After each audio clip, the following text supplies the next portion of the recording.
Frankly, the Houston Texans shouldn't be here right now. What are some off-season roster wishes as the Texans off-season is unfortunately here? A mock draft for you, because what do you do when the off-season gets here but start thinking about the future and a couple of other things about this Texans off-season, as it is a few days underway after the loss last Sunday to the New England Patriots. Welcome to the channel. I'm Cody Stoots. Let's talk some Texans. The caffeine du jour, a little Dr. Pepper Zero Sugar. Good as always. But of course, I promised the folks a week ago on Friday when Robert brought me some from Nevada, all the way from Nevada on the road. We will get a taste test and a review of Mr. Pibb. The new Mr. Pibb is here. Why do we have Dr. Pepper? So we can compare it to Mr. Pibb a little bit later on in the program. But let's talk about the Houston Texans. Let's talk about football. Really shouldn't be here right now. Should be over at NRG Stadium, watching the final practice of the week and watching the Houston Texans get ready to take on the Denver Broncos in the franchise's first ever AFC Championship game appearance. But courtesy of 5 turnovers in the AFC divisional matchup against the New England Patriots, the Texans are at home. The Texans offseason has begun, and the questions are bountiful about this team. So not only should the Texans not be here when it comes to the playoffs, sitting at home, watching the Denver Broncos host the New England Patriots, the winner's going to go to San Francisco, and that's not where the Texans should be. The Texans should also not be here in the conversation and in the thought process with their quarterback. The Texans shouldn't be here with C.J. Stroud.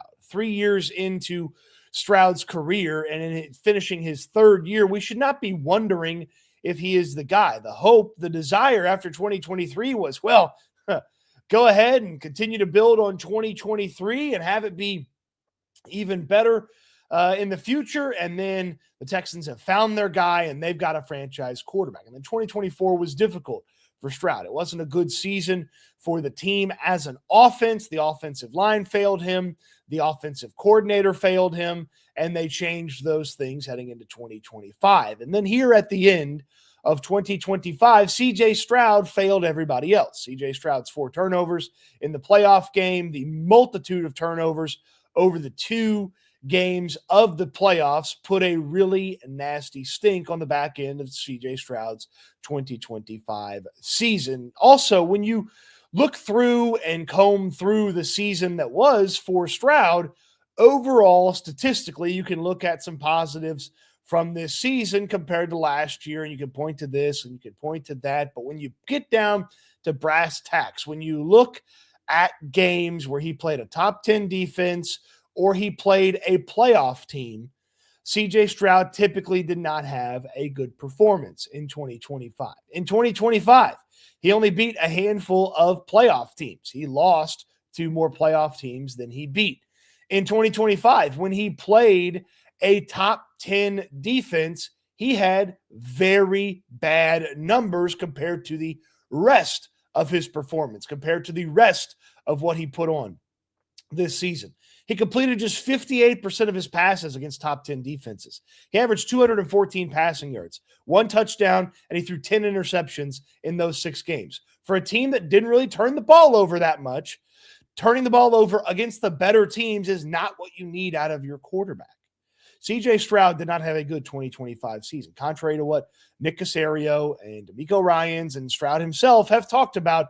It was not a good 2025 season, and certainly the end of it put a very bad taste in everyone's mouth finishing up the 2025 season. So really it comes down to, did the 2025 season and the end of this 2025 season create a make or break for 2026 for C.J. Stroud? And it feels to me like it did. The Houston Texans had everything that they needed to win the game against the New England Patriots except average quarterback play. They didn't get that and they lost. The Houston Texans could have beat the Denver Broncos. The Houston Texans could have beaten whoever they played in the Super Bowl in San Francisco. They're not there because the quarterback did not play a good enough football game. Sure, the rushing attack wasn't very good. Sure, the offensive line had some trouble protecting. And yeah, the defense did give up some points. But the quarterback did not play well enough in that game. And the progression from 2023 has not been there. And the Texans can use the phrase body of work. The body of work has more disappointment based on expectations for CJ Stroud than success based on expectations. He far exceeded any expectation in 2023. But he failed expectations in 2024. He failed expectations in 2025. And in the biggest moment in 2025, coming off of a game where Stroud claimed he played well, which he did not against the Pittsburgh Steelers. He had an okay game. And Stroud said that he played a good game. Coming off of that, with concerns about controlling the football and not trying to do too much, he went into the game, tried to do too much, and it created a losing situation for the Houston Texans. That is not where the Houston Texans are supposed to be 2 additional years after that incredible 2023 rookie season for CJ Stroud. That's not where they're supposed to be. Yet here we are. Here we are.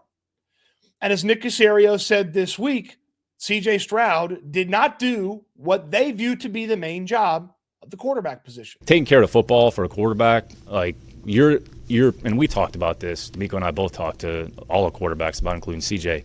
Your number one job as a quarterback is to mitigate risk. Period. End of story. Every single play. And if you do that, you're going to give your team a pretty good opportunity to win. If you don't do that, it's probably going to be a little bit harder. I mean, Drake put it on the ground the other day a couple times, but unfortunately we put it on the ground more, and that's why the result was the result. That's why the result was the result. Yeah. And the quarterback turned it over 4 of those 5 times. Woody Marks, not good job by you either. You turned it over as well in a pretty tough backbreaking situation. But CJ Stroud, yes, he took care of the ball for the most part over the course of the season. The totality of his season, he took care of the football. The interceptions were down. He didn't have any regular season fumbles lost. Sure. But in the games against good competition, in the games against playoff teams, in the games where you actually need the quarterback to avoid mistakes or elevate the team, he didn't do that. His interceptions came in critical moments and against big-time teams for the Houston Texans. When you look at his season, you go through the game log, yeah, there were games where he didn't throw interceptions and the team won football games. Yeah, you beat the Tennessee Titans. You beat the Baltimore Ravens. No interceptions in those games. You beat the Kansas City Chiefs. That was a really good game by Stroud. No interceptions. The box score is bad to him, but you watch that game and he did a good job. He didn't throw any interceptions to the Raiders. He didn't throw an interception in the half that you played against the Colts at the end of the year. But against the Los Angeles Rams, threw an interception. 2 against Jacksonville. And if he had thrown 1 less, they might have won that football game. The interception against Seattle, the skittishness that he showed against Seattle. The interception against the 2 interceptions against the Chargers. The interception against Pittsburgh. The 4 against New England. Like, the interceptions showed up in the better opponents. It's not hard to avoid throwing an interception to the Arizona Cardinals. It's hard to play a clean football game against better teams. But that's what you expect out of the quarterback. That's what you want out of the quarterback. And I know Nick Caserio with a lot about turnovers and that being about winning. The Texans won more games than they had previous 2 seasons. Davis Mills had to take over a few of those, but hey, the offense was there. They had enough to keep going, and they won. Keep that in mind when you start thinking about who they won against. I mean, I'm not really sure the question. I'd say we had one of the best teams in the league. So, I mean, we went out there and competed with every team in the league that we played. So, I mean, I'm not sure like what the question is. I can specify. You know, the offense, according to their statistics, didn't take a huge jump offensively. And I'm wondering, the most important statistic is winning games. So we want, that's what we're focused 100%, on. But you lost in the divisional round again. You ultimately want to get farther. Do you feel like you could have done more to get to that point? Or were there circumstances that you felt were out of control? We had a good enough team to win any game we played. In the end, we didn't execute well enough. You can't turn the ball over 5 times in a divisional playoff round. Good enough team to win against any team that they played. They didn't execute. The quarterback didn't execute. In fact, the quarterback did execute. He executed their chances of moving on with those 4 interceptions. To me, it really creates a make or break situation for CJ Stroud. And there's not a lot that Stroud can do in the offseason. Yeah, stay off the podcast. People will be critical of that. Show off a couple of workout videos. Stroud will be defined by the 2026 season and how he plays. And Caserio talked about it. Winning is the most important stat. Okay? More so than those turnovers he just mentioned a moment ago. CJ Stroud beat 3 playoff teams in 2025. He beat 2 playoff teams that started their starting quarterback that they wanted to start. Okay? He beat the Los Angeles Chargers and he beat the Pittsburgh Steelers. But he lost to the New England Patriots, who made the playoffs. He lost to the LA Rams, who made the playoffs. He lost to the Jacksonville Jaguars, who made the playoffs. I'm not counting the Denver Broncos game because he left in the middle of the second quarter. But they did not beat, they lost to the Seattle Seahawks, who made the playoffs and might make the Super Bowl. They did not beat impressive teams with CJ Stroud at quarterback. The Chargers are a good team, not a great team, but they didn't beat the Seattle Seahawks. Stroud had a bad game against them. They didn't beat the Jacksonville Jaguars. The offense was bad. They didn't beat the Rams. The offense was bad. The offense had some nice moments in Pittsburgh, and Stroud had some nice throws, but they were disjointed at different points. In the New England Patriots game, the offense was bad. So the body of work, we'll hear that a bunch over the course of the season. You talk about it. The body of work in 2025 was not beating good teams. The body of work was surviving against a handful of teams. And I'll give them the Kansas City win because that was still the Chiefs as we know it when they played them. When the Texans played the Chiefs, that was still the Chiefs as we know it. I know they weren't a playoff team, but that's a good win. And CJ Stroud, despite the fact that the offense disappeared for a quarter plus, CJ Stroud was able to will it over the finish line, get enough points on offense. The defense did the job. The quarterback has to be better. CJ Stroud is going to be a part of the quarterback equation in 2026. And we're sitting here, and the Texans shouldn't be sitting here. They shouldn't be sitting here because they should be playing in the AFC Championship game. And they shouldn't be sitting here wondering about their quarterback 3 years in when it felt like after 2023 they had the answer at quarterback. That answer was much less clear in 2024. And it's a very, very doubtful situation here at the end of 2025. So 2026, let's find out about CJ Stroud. Let's find out about that quarterback spot and find out exactly how far the quarterback can take the Texans or perhaps keep them from going. We'll get to your comments, your questions, your joys, and your concerns. Got a mock draft, got a food review, or drink review, if you will, but lots to get to. We're going to have to tell you about my friends at Sleeper. Sleeper's Daily Fantasy. Take a couple of stat predictions, you put them together, and if you get them all correct, you multiply your winnings, sometimes 5 times, 7 times, 10 times, and more. And use my code STOOTS, STOOTS. You're going to get a free $20 entry, no deposit required, and a promo match up to $100. Use my code STOOTS, STOOTS. Terms and conditions do apply at Sleeper. Let's put an entry together with the non-Texans playoff games. Right off the bat, I like that boost on Cooper Kupp. I could see the vet receiver having more than 30.5 receiving yards. That Rams and Seattle game, I really like both those quarterbacks. Let's go ahead and predict them both to throw 2 or more touchdowns. And over in the other one in the AFC, good defenses, tough Jarrett Stidham start. Let's go with the field goal kickers taking care of business. And we find ourselves with the ability to turn 5 into 63. This is the sleeper entry for this week. And Kupp giving us a little bit of a boost there. Kupp and Darnold, more. Stafford and Lutz, more. And Borregales, more for him as well. From Venezuela, by the way. Don't know that you care about that. Just a random factoid that I have about Andy Borregales. So, a couple more things about this Texans offense right after I get to your comments, your questions, your joys, and your concerns. And, of course, as always, member chats and super chats will jump to the front of the line. JB Allen, the Annihilator, gifted 5 Houston Football Cody Stoots memberships. Thank you so much, JB. Your support is greatly appreciated. He also had a super chat, and he said, remember when CJ and Tank were on the podcast and Stroud said he was a top 5 quarterback? I wonder where Stroud would rank himself today. Hopefully, humbly, very low, because he's certainly not a top 5 guy. He wasn't a top 5 guy then. Even though I think I did a quarterback ranking and put him top 5, I might have been a little overly aggressive in placing CJ Stroud, but it's a good question, JB. Nate Davis with a super chat. Calling my shot. CJ is experiencing the Dunning-Kruger effect. Career year for him next year on everyone's soul, except mine. The Dunning-Kruger effect is a cognitive bias where people with low ability in a specific area overestimate their competence, while experts often underestimate theirs, leading to a disconnect between perceived and actual skill. Famously documented by David Dunning and Justin Kruger in 1999. Okay.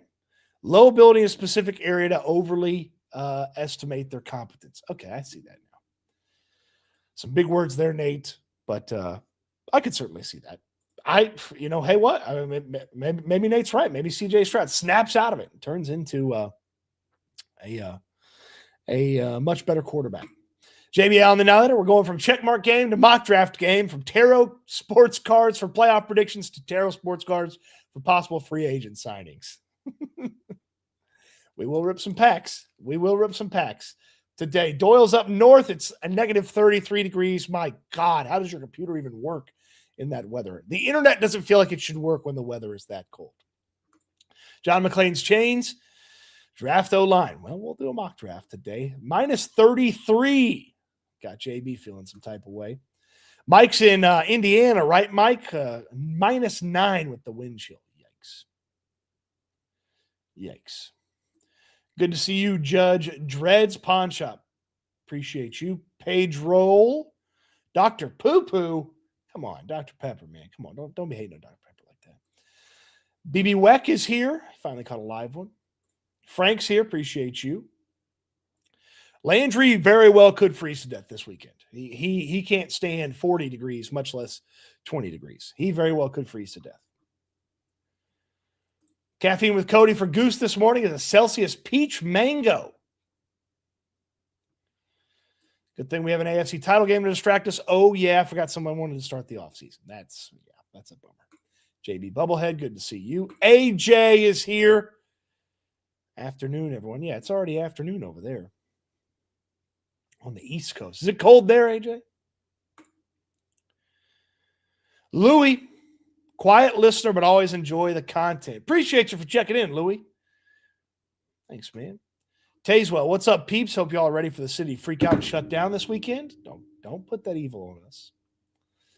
Patrick's here. Afternoon. Oh, wait a second. Yeah, not quite the afternoon just yet. Mike, who drives in cold weather. Remember, ABS and traction control are not your friends. If you got to go out, just gently pump your brakes and don't panic. You'll be fine. Okay. Mike with some good advice. Frank went and stocked up on T-bones and fajitas. And cardio, but he meant charcoal. Houston people not prepared to drive. Absolutely correct. Mustard paper. What's up, Cody? Got my girl her first jersey for her B-Day. It landed day after playoff game. Pre-ordered it when I thought we were going to go to Denver. This performance with Stroud from Hart was heartbreaking. Yeah, hopefully it wasn't a CJ Stroud jersey. Hopefully you got like a Nico or something. Mustard paper, appreciate you for popping in.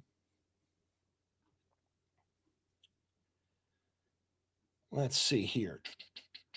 Apparently CJ is not the guy everybody says he was. I think there was some skepticism of CJ after 2024, and there's a lot more here after 2025. There's a lot more.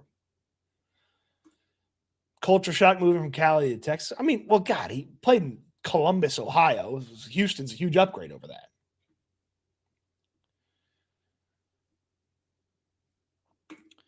BRB with a good point about OC QB connection. How much was Kaylee unable to communicate offense versus Stroud unable to grasp it? Can Kaylee adjust or communicate better? Can Stroud pick it up with time? It did feel like it took a long time for them to feel comfortable or feel like they were doing something when it came to this offense. That was annoying that, week 17, 18, they're still talking about figuring some things out and putting some things together. That was, that was rough. That was rough. The big question, what if they'd put Mills in the game? They might be playing this weekend. Not that the offense was like awful in the second half, not compared to the first half, but they didn't get much going in the second half. They didn't get much going. Yeah, the Elway comparison was strange by Caserio. Didn't love that. Elway did go to the Super Bowl in his 4th year. Only stat that matters is winning. Yes, and you need to change some of the losing against good teams to wins, or you're going to be right in the same situation.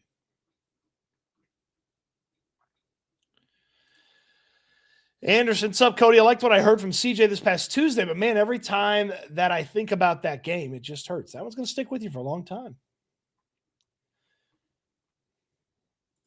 Oh, James with a mean one. The body of work is a cadaver.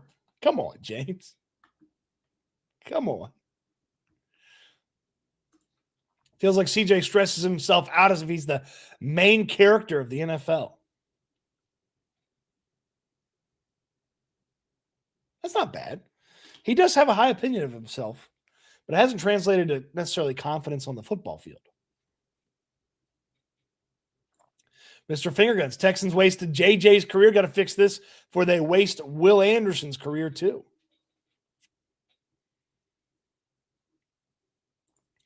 Is Brian Cushing the best Texan to have spent his whole career with the team?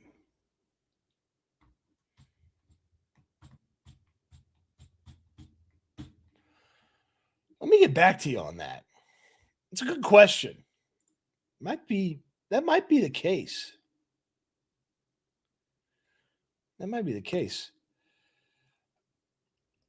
Ephraim says, Cody thinks CJ's done. Well, if he's done, the Texans are in either trouble, or if he's done and he's going to keep playing, the Texans are in trouble. If he's done and going to call it a career, then the Texans go out there and they'd be an attractive spot for a for a quarterback. So I don't think he's done playing. Him as a potential franchise QB for the long term, that certainly could be done. Certainly could be done. Don't drive on ice. Snow is manageable. Ice is a no-go from Team Player. Like that. Jeffrey says, fire Nick Caley, bring in Todd Monken. Jeffrey, it seems like Nick Caley's coming back, and they're not going to make that change. I wouldn't have hated a change. Monken is not probably one of the guys I would have made the change for. I'd have made the change for two guys. I'd have made the change for Mike McDaniel. He's now the Chargers OC. And I'd have made the change for Brian Daboll. Daboll's maybe going to be the Bills head coach. So I would have made the change for those guys. I probably wouldn't have made the change for Monken. And I think Monken's going to the Giants. Sumo with a, very dreadful outlook. Very high chance CJ lost his only chance of winning a ring. That would be not fun. That defense will get you back there.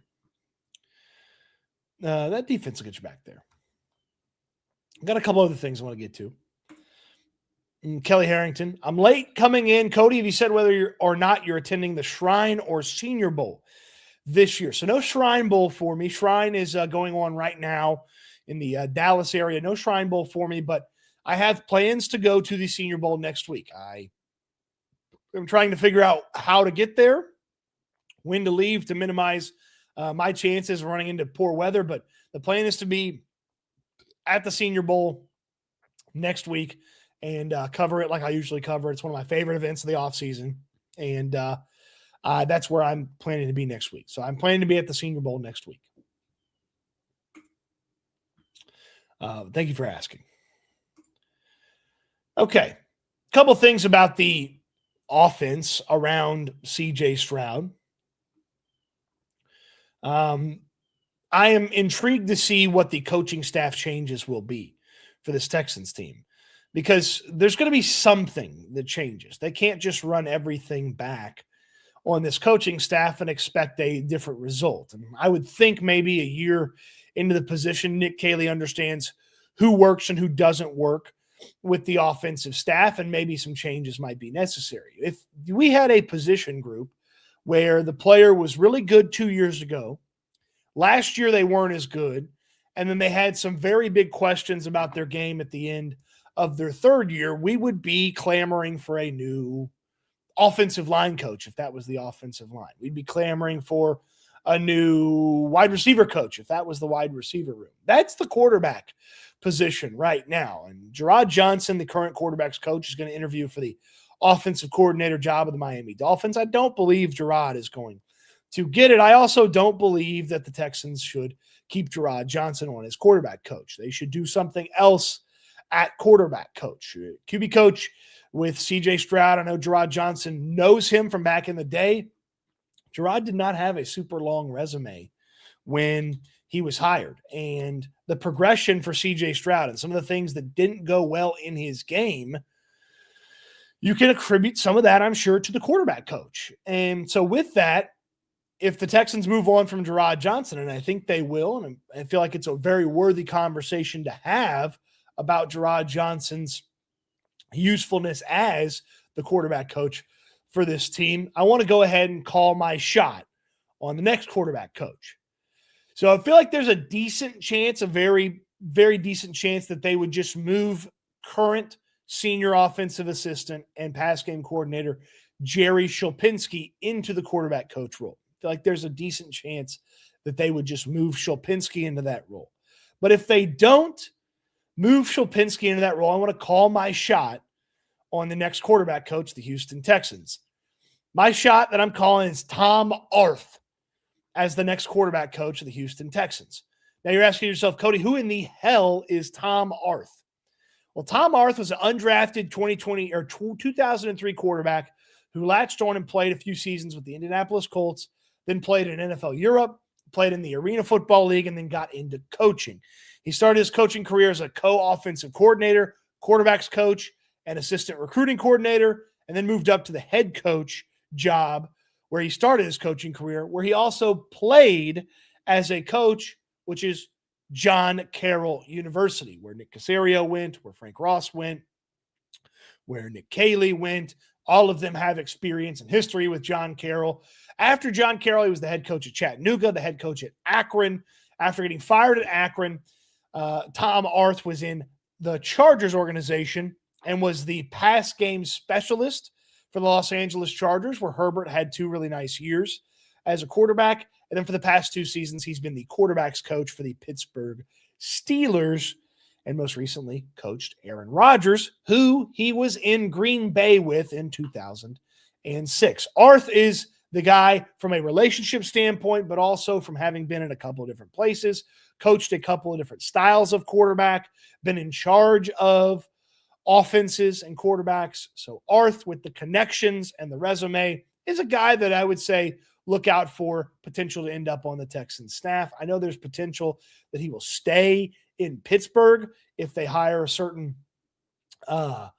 offensive coaches or certain defensive coaches. Arth may stick around in Pittsburgh, but I'm calling my shot. Tom Arth as the quarterback's coach in 2026 because of the John Carroll relation, but also because of a solid, not amazing, but solid resume. But not, again, an amazing resume. If the Texans find somebody else besides Arth, you're not going to hurt my feelings, certainly, by any means. I'm just giving it a shot and based on some putting it together. I put together the Jerry Shulpinski thing last year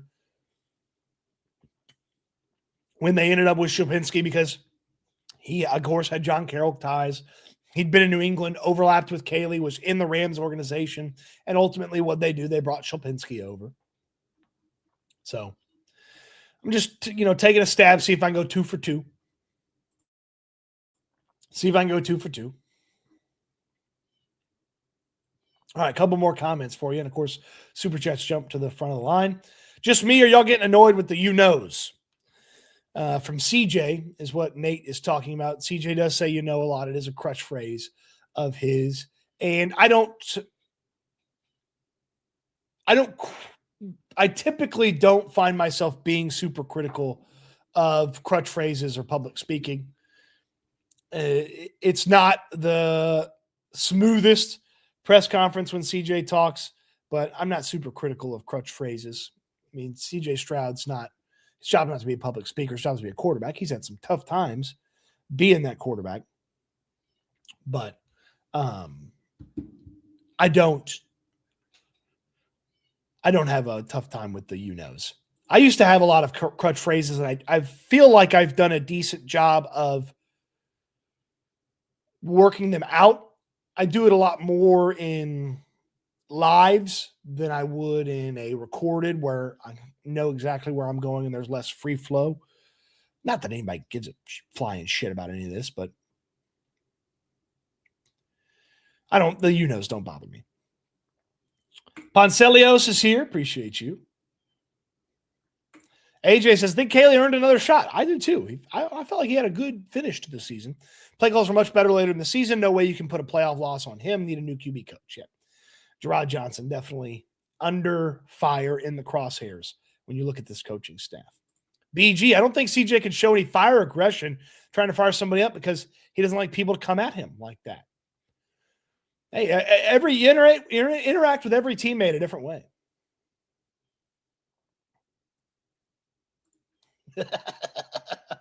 Colton, this is good stuff right here. Cody, when you and Landry go to the combine, you should take a bottle of fart spray and act like a heat-seeking missile for Shane Steichen. Go get that revenge on Shane Steichen after he farted on me at the owners' meetings last year. That's not a bad idea, Colton. He says, payback time. Sumo's asking about the draft. We will do a mock draft here in a little while, Sumo. We'll do a mock draft here in a little while. Judge, are y'all still going to Spanky's? You're damn right we are. This afternoon at Spanky's. We're going to be there at 3, live at 4, getting you ready for the off-season. Supposed to be getting you ready for the AFC Championship game, but we're not. We're getting you ready for the offseason, getting you ready with some of the conversation around this team, some of the questions we have from the end of the 2025 season, and get you some pizza before the city shuts down, I guess.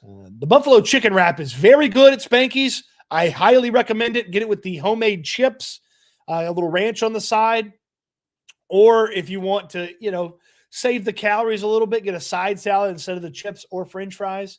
But I like the homemade chips a lot. I really, really like their buffalo chicken wrap. They have a Caesar wrap as well. You can get the Caesar wrap with buffalo chicken in it, which is a nice little twist and change. But I like the buffalo chicken wrap. And I'll be having one of those, maybe 2, at Spanky's this afternoon, along with a couple of beveraginos. So appreciate everybody for coming out to Spanky's. We're going to give away some TriStar meet and greets. Going to give away some TriStar autographed baseballs. Going to give away some TriStar tickets if you want to go to the TriStar show. So TriStar giveaways as well at Spanky's. We'll be there this afternoon. Middle finger at you. Middle finger at you, sir. I don't know, Cody. Nick says he's smarter than us fans, so he'll probably draft nothing but defensive players to show us fans who's boss and he knows what's best. Just saying. I don't believe that's going to be the case.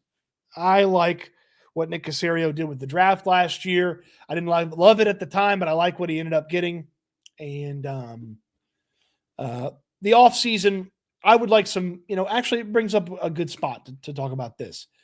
This is my early wish list as I look at the roster. Now we'll go spot by spot and go through some of those things. But this is my early look at the offseason wish list. I got 4 roster wishes for the season that I believe are very doable by the Houston Texans. Roster wish number 1 is more running backs. Joe Mixon's not going to be a part of this team. And so swap him out with a free agent or a Joe Mixon-like trade to go and add somebody, make Woody Marks the 1B to somebody's 1A, and then also draft a rookie running back as well. Add them to the equation, go find you your special teams, very specific role running back.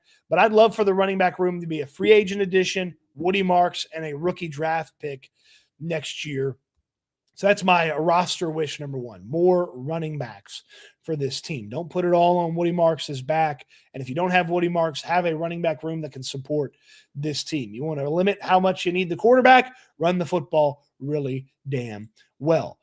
In addition to running the football well, you're going to have to get long-term O-line help. The Texans patched the offensive line together for 2025, but Ed Ingram is a free agent. Trent Brown is a free agent. Those are 2 players that perhaps could be back, but You need long-term answers on the offensive line. The Texans found one at left tackle in Ariante Ursery. They seem to have one at a position they would choose to play Titus Howard at. Exactly what that position is, I don't know, but one spot for Titus Howard that is a long-term solution. Go find some other long-term solutions. Maybe Jake Andrews is that guy at center. Maybe he's not, but I'd like to see some long-term solutions added in the offensive line situation, not the patchwork like they did last year. And look, maybe patchwork was the only thing that was available to them, but long-term O-line help. I'd love to see a tight end overhaul as well. Let's see what the Texans can do with that tight end room. Dalton Schultz was good for most of the season, was fine there at the end. Cade Stover was hurt again this year, missed a lot of time, was okay to bad when he did play. That has not progressed like we thought it was going to after after he was drafted in the 4th round of 2024 season. 2024, 2023. 2024. Yeah. 2024 season. Yes. Brevin Jordan, you can't count on him. He's had 2 season-ending injuries back-to-back years. And, yeah, so tight end overhaul. Some veterans, a couple of young guys. It's a pretty decent tight end class. So I'm excited to see what the Texans can do with the draft picks there. So tight end overhaul. And my final roster wish here, long-term defensive tackle help. They have nobody signed on the defensive tackle beyond the 2026 season. If you count Keontae Hamilton, but we don't even know if Hamilton's good at football. He got hurt before the season even started last year, but the Texans don't have any long-term solutions at defensive tackle. Eventually, they're going to need somebody to kind of hang out there in the long term. Tommy Togiai got a contract extension for 1 year in the midst of the 2025 season, so he's back. You'll still have Mario Edwards Jr. I would think they're going to try to bring Sheldon Rankins back. They have, I mentioned Keontae Hamilton, but they've got to add to that defensive tackle room, so I'd like to see a little bit more from that as well. Those are my 4 roster wishes.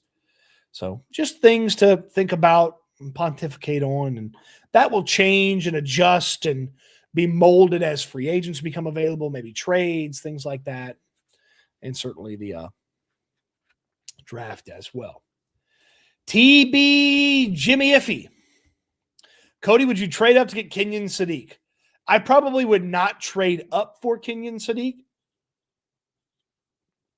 I probably would not trade up for him, but if he got to the Texans at 28, or if he got into like a small trade up range, so 28 to 22, I maybe would think about it.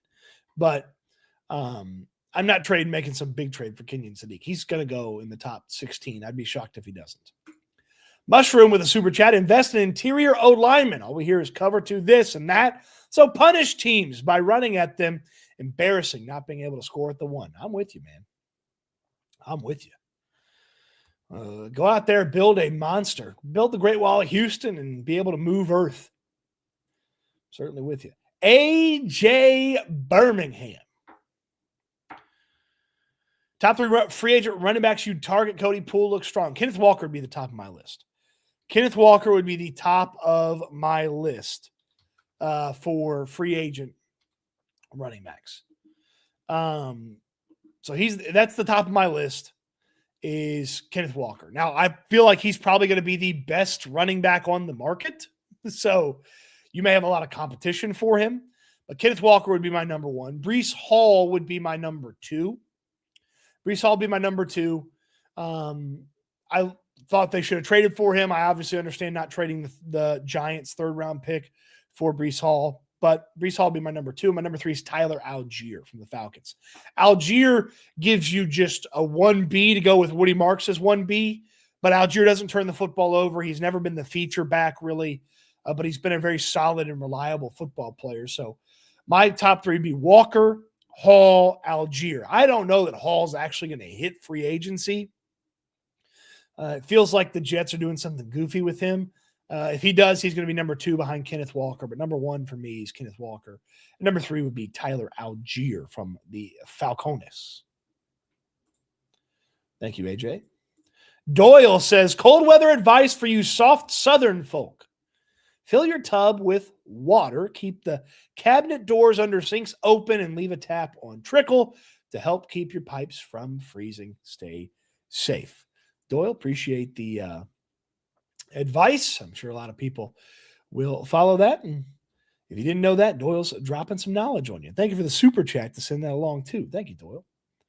I will certainly get the drip going, and I'll be cranking the heater up. I got that new AC from Platinum AC and Heating last summer, so it's running great. It's running great. All right, a couple of comments, questions, joys, and concerns. We still have a mock draft to get to. We still have a Mr. Pibb to review. Take a shot whenever CJ says you know. That's alcohol poisoning, my friend. Fitzmagic and Whitworth had a perfect breakdown about not paying CJ Stroud. I would not pay him. I don't think there's any conversation about CJ Stroud's money. I won't listen to it. He should not be extended in any way, shape, or form. H-Town Red, any players in the 2026 draft you want to see the Houston Texans get? I mean, there's a lot of guys that I love. I haven't even started the crush list yet, but already, I mean, if I could perfectly align it, I'd get Kenyon Sadiq in the first round. And I'd have one of those offensive linemen that I like hanging around in the second round and go get him. We'll do a mock draft here in just a second.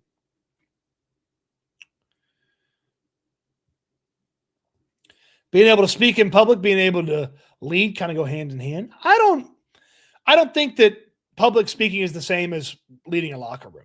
I don't think that I totally agree with that. I saw a mock draft that said we're drafting Caden Proctor, the offensive tackle from Alabama. I don't know a lot about him, but he's 6'7", 360, like my O-line big. Yeah, but he didn't play guard, and most people think he's going to have to play guard. And the Texans haven't really done a lot of O-linemen who's a tackle throwing him inside. They didn't do it with Blake Fisher, even though people thought that was going to happen. They didn't do it with Ariante Ursery. And I'm not a Proctor guy. I feel like there's better offensive linemen that would fit better for the Texans than him. I'm not a Proctor guy.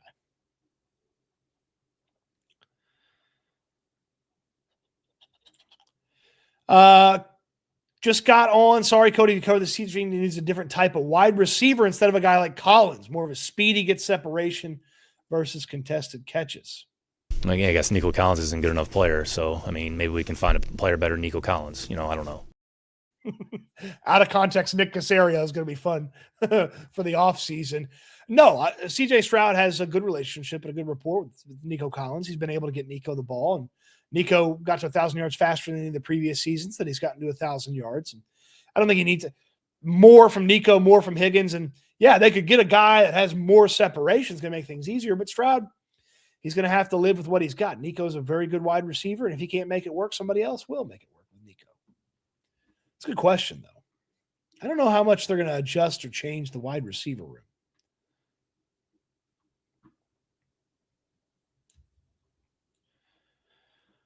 Let's see. I had to buy snacks for the storm coming. Yeah.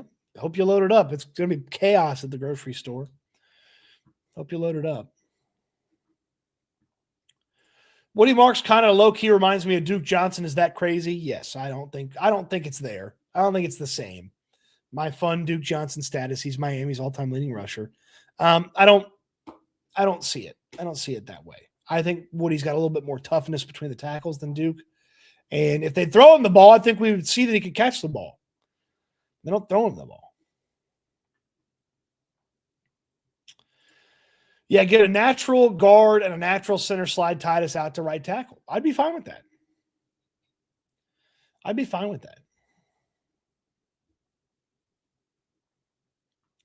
Draft the tight end if possible in round 2. We'll get to the mock draft here in just a minute. Walker and Woody would be nice. Absolutely. That'd be a dynamic running back room. Kenneth Walker is freaking great. The Seahawks used him in a tandem, but he could easily be a clear-cut number 1 for a team.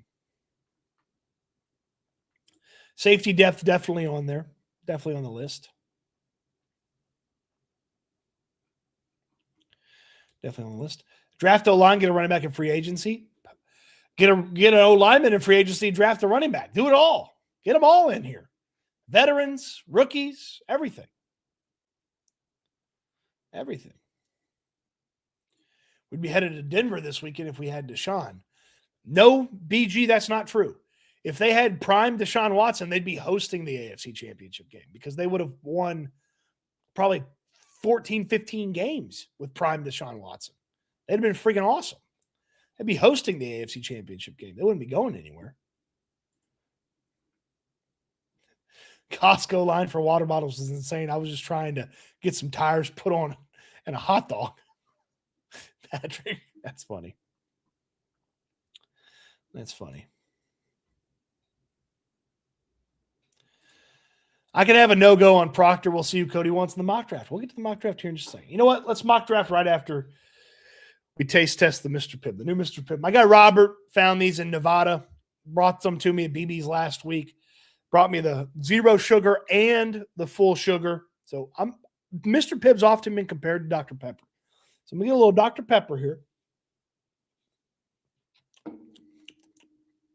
Okay, I understand the flavor. I've got it. Kind of put it in the flavor bank here. Cleanse the palate. Let's see what Mr. Pibb brings to the table. Mr. Pibb was my go-to as a kid. Love that Mr. Pibb can with the white and black caricature of the guy's face and the scribble on there. Love me some Mr. Pibb. This is a full sugar Mr. Pibb. Now, I'm going to try the 0 sugars as well, but I wanted that nostalgia. I wanted that childhood Mr. Pibb flavor. So, it smells good. It smells good. Remember, there's a sip, a swish, and a chug on drinks. So no score until we get to that, but I haven't had a full sugar Mr. Pibb in probably 2 decades.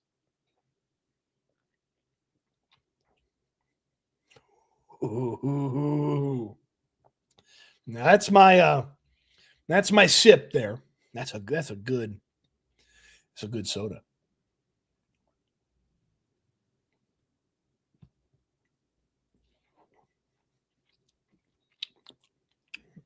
It's a good swish. Not every one of them is a chug, but let's see here.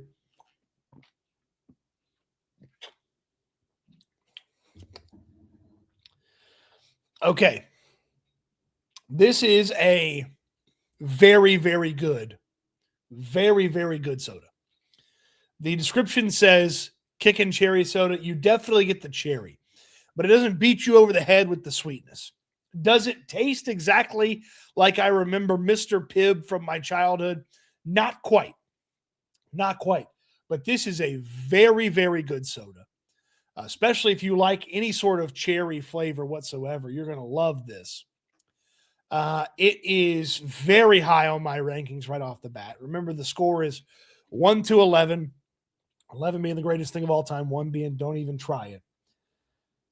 I can absolutely see where this new Mr. Pibb. Now, this is not Pibb Extra. They changed the formula, amped up the flavor from Pibb Extra.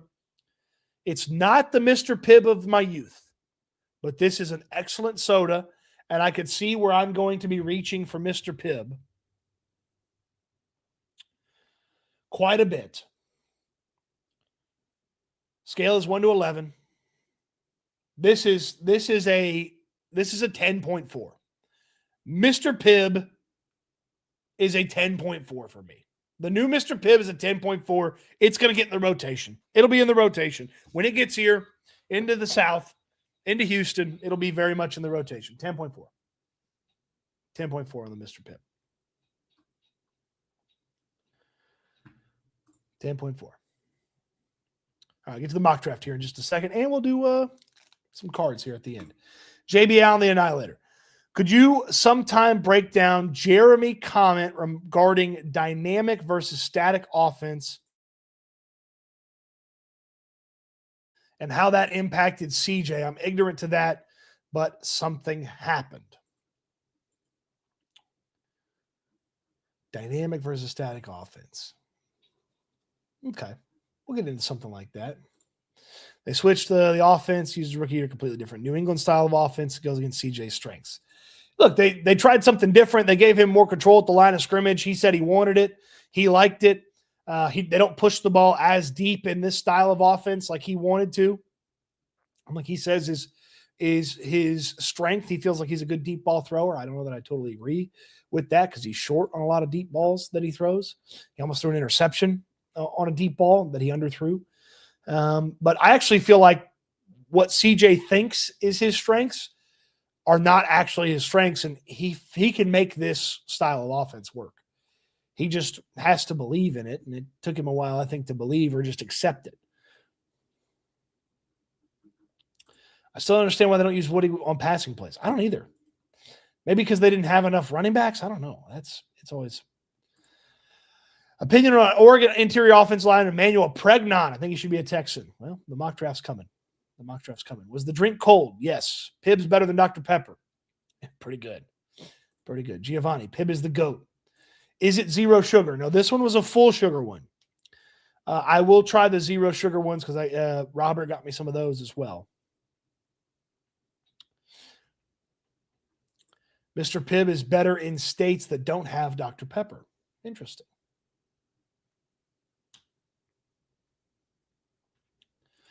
Ran out of characters, but something happened to CJ from his rookie season. It's more than O-line play change. It's more the concussions. The league adjusted. The league took away his easy deep balls, and he hasn't adjusted to that. And he doesn't often take what is there from opposing defenses. Pibb don't have the bite that Dr. Pepper has. Well, this Pibb's damn good. Get you some RC Cola. I love an RC Cola. It's very low on my list, but I don't mind it. Well, remember this offense, death by 1,000 paper cuts, as Shanahan is more yak creating space. Certainly. Mike says his ego killed him. All that hype went to his head. He thought he was him and it'd be easy. He did say that.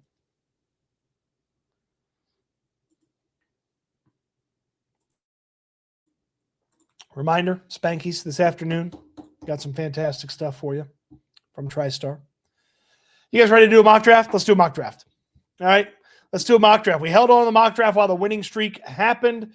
The winning streak is over, so we will get the mock draft going. Remember some of the things that we were putting together on the wish list, but let's see what the mock draft brings us.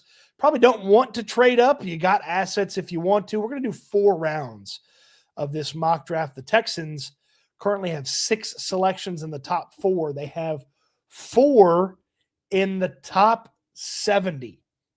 Okay, 4 in the top 70, as you see here, courtesy of the Laramie Tunsil trade. They have Washington's pick, and courtesy of the trade back out of the first round last year, they have the Giants' 3rd round selection. So let's see what happens if the Raiders don't pick Fernando Mendoza. This mock draft is null and void. So let's get started here at the PFF mock draft machine. There you go. Fernando Mendoza.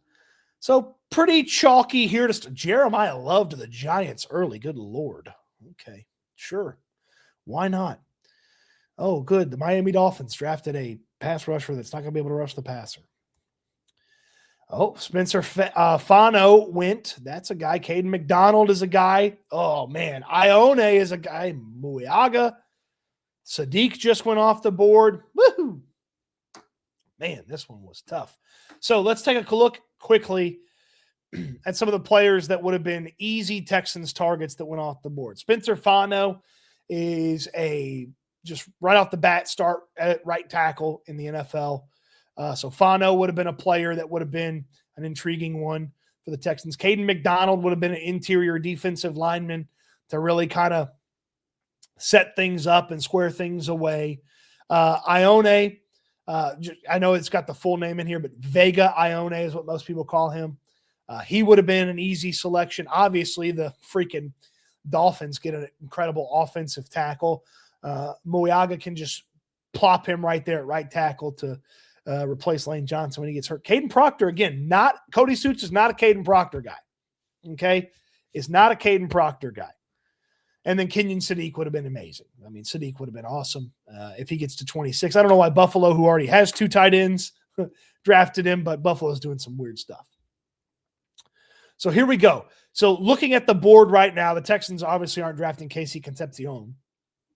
Very good football player. I would think he's probably going to go to the Rams or the Patriots in this mock draft in the next couple of picks. Lomu is He played left tackle for the Utah Utes and had a really, really good season, to the point where there were some people wondering if maybe he was the better long-term prospect than Spencer Fano. Lomu, I know what the overall grade says, but he had a good season. Had some rough games against some of the more elite defensive talent that he went up against, but didn't allow any sacks in 2025. The hits were down. The hurries were down. Played a ton and played left tackle for 2 seasons at Utah. Can he play right tackle? I would assume yes, he can. So that's a player that's definitely in consideration. Christian Miller, interior defensive lineman from the Bulldogs, certainly with interior defensive line is a conversation that you would have. Freeling is a guy that came on strong here at the back end of the season. Obviously has some right tackle experience, as you can see. You look at some of the bigger games, against Texas, not graded well. Against Ole Miss, not graded well. Falk at Auburn had some nice moments against him. Only gave up a handful of sacks, no hurries. Just a couple of hits here. If he's as big as I think he is he the big guy? Yeah, he's huge, 6'7", 315. So Freeling and Lomu are the ones right off the bat, 6'6", 308, just the giants. You get your bookend tackles, you bump Titus Howard inside. Akeem Mesidor is a player that I would really think about, just because you don't have Daniil Hunter after next season.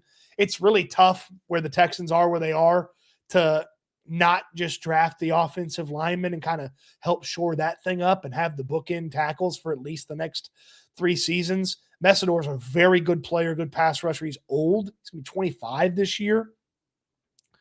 R. Mason Thomas is a nice player, but there's nobody here that I'm just dying to have. Pregnon would be intriguing. Now, the conversation for Pregnon versus one of those tackles is Pregnon's, you're ready to put him in right away. Okay, you're ready to put him in right away. Great season for the Ducks. He was awesome. Mostly a zone blocker, but he had good pass blocking, and he's just a big nasty. Okay, 6'5", 318, played a lot of football, played for a couple of different colleges, but primarily was a left guard. So he's a plug-and-play day one left guard there at left guard. The argument for the tackles is, okay, you've got a guard in Titus Howard. So Lomu, Freeling. I think I'm having a hard time not picking the tackle here versus picking a guard, because I can play Titus Howard at one of those guard spots. Who wants to trade with us? The Jets? I don't know. Trading feels kind of silly this early on. I'm drafting Lomu, and we'll see how the rest of the draft plays out here. I'm drafting Caleb Lomu, and I'm going to hope that there's some good luck headed our way when it comes to offensive linemen for the next pick. Remember, the Texans pick again at 38. So I'm getting the right tackle of the future. They've got the left tackle of the future. I'm getting those bookends. Give me the Utah Ute, Caleb Lomu. There's Concepcion to the Rams, of course. It's exactly what the Broncos need, more pass rush. All right, now this one's easy. I would have taken A.J. Halsey if he was here, but because Halsey's off the board, I got my tackle. Now I go get my guard.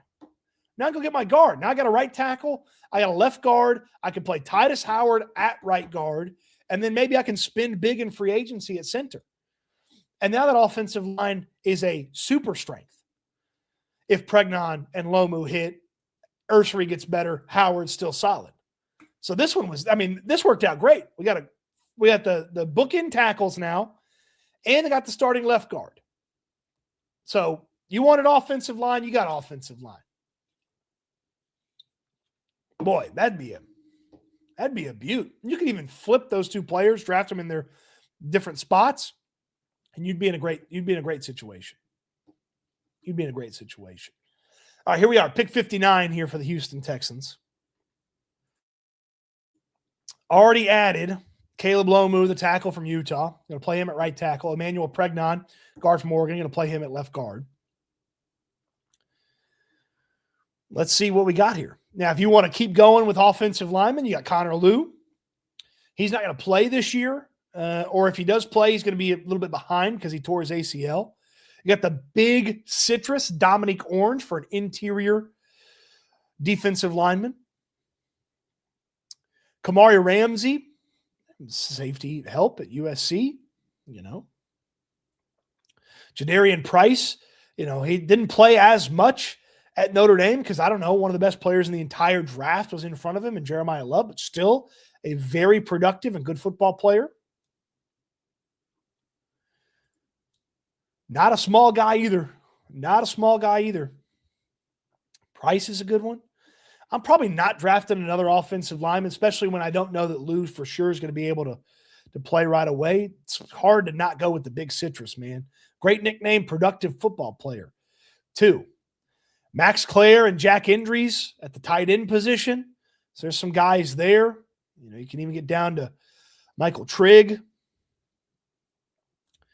Man, I'm having a hard time not picking Jadarian Price or picking the big citrus Dominique Orange. Man, having a hard time not getting one of those two guys.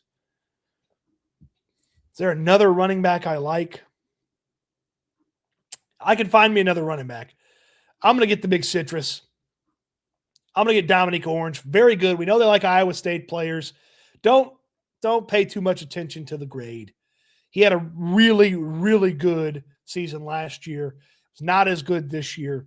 But he's a very, very good football player. And again, let's look at the size here. 6'4", 325. Stick him in the middle. You got a long-term solution here at the interior defensive tackle. And you got a great nickname, the Big Citrus. Give me Dominique Orange. Now, you don't have to wait very long for that next pick. So one of those guys we were considering might still be there. There goes Jadarian Price. There goes Connor Lew. There goes one of the tight ends, Max Clare. Boy, if the Texans needed if they needed a tight end, if they needed a wide receiver, Surratt would be a fun one. So would CJ Daniels. If you wanted another offensive lineman, Jake Slaughter is a big fave of a lot of people. It's the center spot. Played a lot of football, obviously, for the Gators. Primarily a center. So Slaughter, if you wanted an offensive lineman. I like Emmett Johnson a lot. Nebraska had some success running the football. I like Emmett Johnson. Justin Jolie, Big Christmas, as he's been affectionately named. Got hurt in the season, but good player. J-Rod's not going that high. I like Jacob Rodriguez, but he's not going that high. You don't necessarily need the linebacker that high. I believe it's Bisantis. If I pronounce that incorrectly, Aggie fans, let me know, but had some nice moments here. Played a little bit of tackle in his past. Again, big human being. They drafted a guard already, so you're probably primarily looking at a center. You get Slaughter, Indries. Trigg is a more pass-catching tight end. And Indries is too, to an extent. Texas didn't throw him the ball as much as I thought they were going to. Kind of a smaller guy, probably doesn't block well enough. Man, I wish there was a safety or a linebacker that I loved right here. I don't think there is. You know what? Let's figure it out here. Let's figure it out on the offensive line. Let's just really hammer it. Let's get Slaughter at center. So 3 offensive linemen. Maybe you don't need one of these guys right away, but you gotta push somebody there. And we've stuck in the trenches here primarily.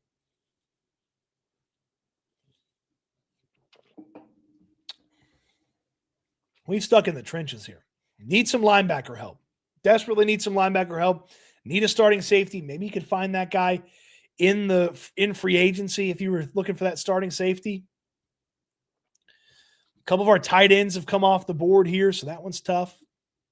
Man, another interior defensive lineman. That would be a lot of fun. Marlon Klein is a really, really intriguing prospect. He's going to be a freak athlete. He's going to test through the roof. He's German. Big guy, good height, good weight. He's going to be fast. Klein's one to pay attention to. He's a little bit more project-y than ready to go right away. I haven't looked a lot at these safeties. Oh, baby. Oh, baby. How about a hammer?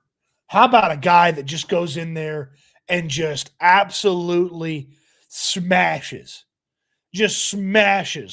the opposing offense or the opposing defense? How about a guy that goes in there and is just a mean SOB? Katron Allen. We got Taffy there. That could help you out there. Eli Raridan, the tight end from Notre Dame. I'm having a hard time not getting Katron Allen and having a big battering ram to go along with Woody Marks. Having a guy that can go out there and get you those short yards. Remember D'Amico Ryans wanted them to just run the football in those short yards? Katron Allen's getting them for you, especially this improved offensive line. Give me Katron Allen. Let's go. Let's go. Let's go add to this get mean draft that we're putting together here. Get mean. Interior, offensive line, tackle, interior defensive line. It's the get mean draft. Trey Moore would have been a nice one. Let's see here. Take a look at some of these DBs. Cade Klubnik is terrible at Clemson. Okay, lined up. Box deep. I don't know a lot about these safeties. Got to learn a little bit more about these safeties and DBs and maybe what they might be one. I think Perkins went back to school, didn't he? Or is he out? Okay, not loving the tight end situation here. There's Koziel. Probably a little early for Koziel. He's a receiving-only tight end, okay? Receiving-only tight end. Probably use some depth at corner. What do we see here? What do we see? They're probably not drafting a wide receiver based on the way that Caserio talked about the wide receiver room. They might add some veterans there on the back end. Ooh, I do like Chase Roberts. Fisher at Indiana, is not the biggest guy. Probably would like a little bit of a bigger guy. This is a tight end I really like here. John Michael Gillenborg. Okay. Long name. Wyoming, not super successful, but he's a big guy. Probably not dynamic enough to spend this early of a draft pick on him. I think he's probably going to go a little bit later than this. Man, I'm just not loving anything that's right here. Nobody wants to trade the pick. We're not doing trades here right now. Mike Washington Jr. would be a good running back if we hadn't already drafted Katron Allen. Got any linebackers that we love here? Yeah, not really.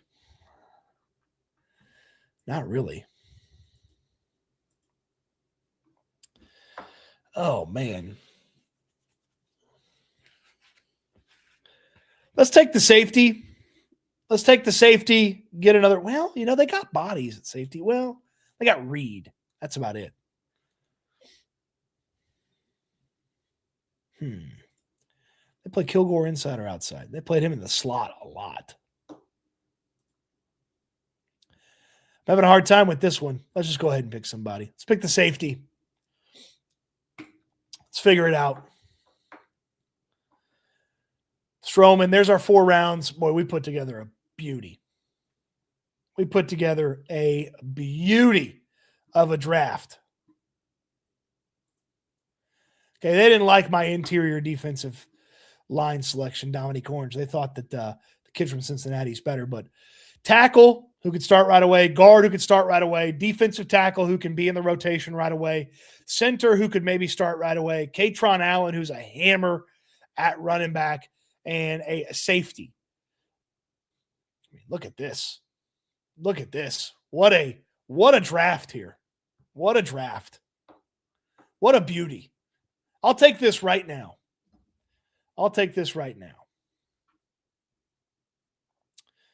Lomu is trash. Utah didn't play anyone. Come on now. Trash. Come on. So that's a fun draft. Let's see what the any Indiana guys should be welcome. Cody, what are the odds of another Gray Zabel type coming out of nowhere this year? Probably pretty high. They seem to have one of those guys every year. Caserio didn't really draft those guys, though. Jordan liked it. Beef. He wanted the beef. And we get a D lineman. Yeah, it's good. It's a good little draft here. Good little draft. Send it to Caserio. That's a good little draft. That's fun. One more time, one more look at that. Starting tackle, starting guard, rotational defensive tackle, potentially starting center, hammer at running back, and some depth in the secondary. I like it. All right, y'all want to rip some cards? Y'all want to rip some cards and see trading cards as tarot cards? Let's see what we got here for the weekend. Or maybe this tells us something about the offseason. Maybe we pull a Kenneth Walker. And that means the Texans are going to sign Kenneth Walker. So we talked about him today. Let's open the 2024 score pack, big pack, 22 cards. Let's see what we can come up with here. In the trading cards as tarot cards. All right. Typically, this is to help us figure out the outcome of the game for the Houston Texans. No game this weekend. Maybe it'll help us with the games here. Mike Altstadt. Oh, what do we say here? Kenneth Walker right here, right off the rip. Kenneth Walker. How about that? Maybe Kenneth Walker is a little off-season target here. Alvin Kamara. Vinny Testaverde. Herman Moore. Joe Mixon. Drake London. No, Johnny Football. How about that? Travis Kelce. Jalen Reed. Tyreek Hill. Ooh, a little Cooper DeJean on the green. Good stuff. I like me some Cooper DeJean. Good football player. What'd they do here? What'd they flip these around here? Kamal Hayden, who doesn't play, don't know who he is. Enos Rakestraw Jr. was a mid-round or late second-round pick by the Lions. Junior Colson. Byron Murphy at defensive tackle for the Seahawks. He's very good. Max Melton. Kinsley Suamataia, excuse me. He plays guard now for the Chiefs. There's a little Sam Hubbard. 2024 rookie Brock Bowers. Potential Adonai Mitchell. I love me some Adonai Mitchell. And a sack attack Chris Jones. So the big one here, we talked about Kenneth Walker. Pulled the Kenneth Walker. Let's see what we get in the 2025 pack. See if we got anything fun in the 2025 pack. Riley Leonard. Elijah Arroyo. Maybe that means the Texans will get a tight end. Siobhan Ravel. He's a corner for the Cowboys. Kenneth Grant. First round defense. Oh, wow. Look at this. Stars of the NFL, Brock Bowers Raiders patch. It just literally just, there's no design or anything on there. I mean, that means the Texans will get a tight end. That's a nice card, though. Big, thick card. 2025 numbered to 399 rookie Caleb Johnson card. Look at this. Look at that. That's a pretty looking card. He's not a good football player for the Steelers this year, but it's a good card. Xavier Worthy celebration. Trey Hendrickson. Sack attack. The retro Luther Burden. I love these retro cards. The retro Luther Burden. I love that. That's a great card. Ken Anderson, almost said Boomer Esiason. Rich Gannon. We've seen a lot of, kind of journeyman backup quarterbacks. Maybe that's a bad sign for CJ Stroud. Mark Gastineau. Maybe Will Anderson will break the sack record. Jalen Polk, he's awful. And Kyler Murray, also bad. So the big one here, we talked about it. Kenneth Walker, right off the bat in that 2024 pack. How about that? How about that? Now, if you're thinking to yourself, man, I sure like opening them cards, man. I sure like opening them cards, and maybe I'd even like to open some cards with Cody and Landry. Well, come on out to the TriStar Show.